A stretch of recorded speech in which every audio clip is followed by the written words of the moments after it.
कि इस बार का रिकॉर्ड टूटेगा। 2014 में मोदी के नेतृत्व में चुरू जीते थे, 2019 में जीतेंगे, 2024 में भी भारतीय जनता पार्टी का परिवार यहाँ से यहाँ क्षेत्र में भी कुछ दिव्यांगजन विशिष्टजन अपना पुष्प वर्षा का स्वागत कर रहे हैं। एक बार जोरदार। जिन्होंने एक किसान के बेटे को लोकसभा का टिकट दिया और किसान का वो बेटा जो 95% किसान होते हैं उनमें शामिल है। 10-15 बीघे जमीन है मेरे पास तो रियल किसान के बेटे को ये सम्मान दिया है उस खिलाड़ी को जिन्होंने देश के लिए पैरालंपिक खेलों में 3 मेडल जीते हैं।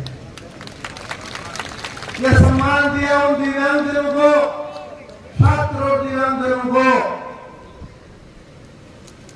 जो पहले विकलांग कहते थे और मोदी जी के मन की बात में कहा कि ये विकलांग नहीं, ये दिव्यांग है। देखिए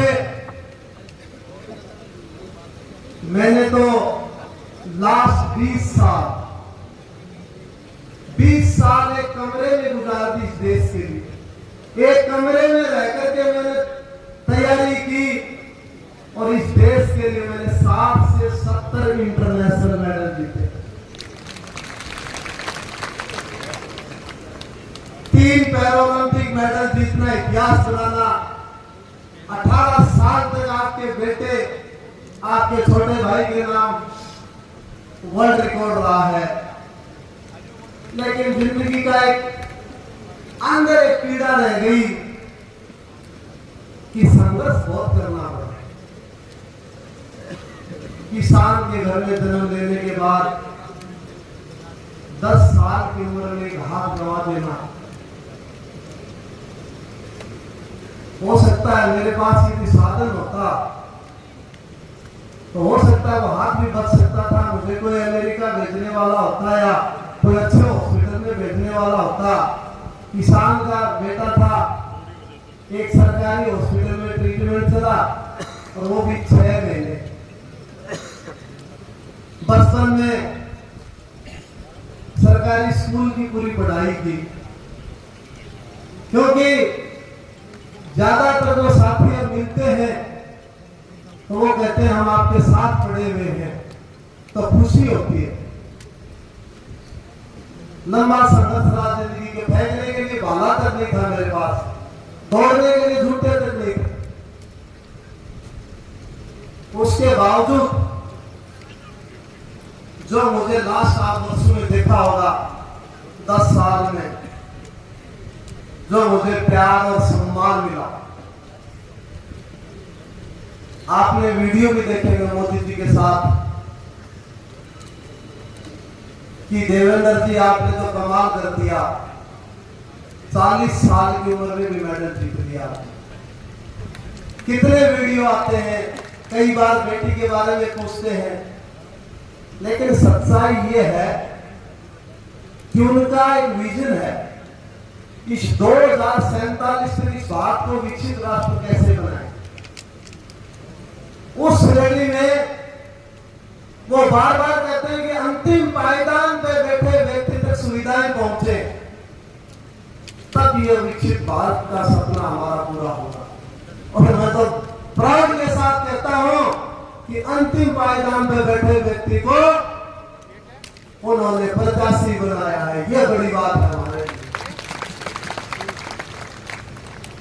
उनकी योजनाओं से मैं बहुत प्रभावित हुआ हूं, काफी योजनाएं ली हैं। देखा जाए तो उज्ज्वला योजना हमारे गांव तक पहुंची योजना,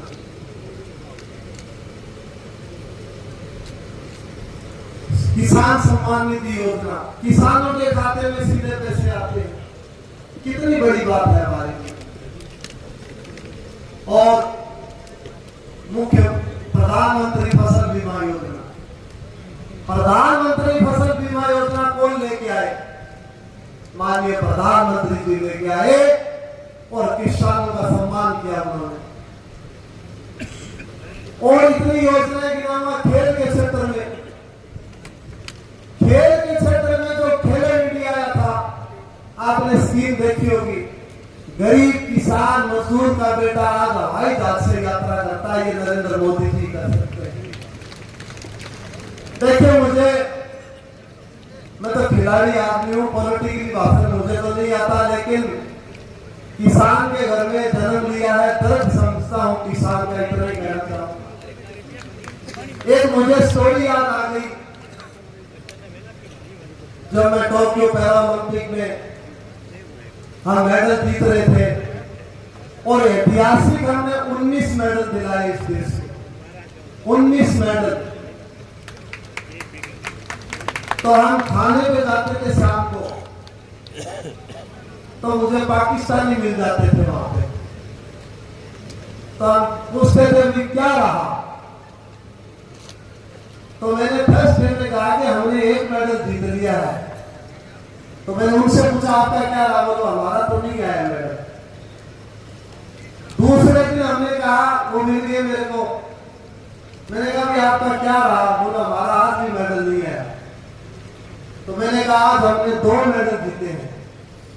लेकिन जब मैं तीसरे दिन मिला उनसे, तो मैंने कहा आज हमने एक दिन में 4 मेडल जीते हैं पैरालंपिक खेलों में, आपने कितने जीते?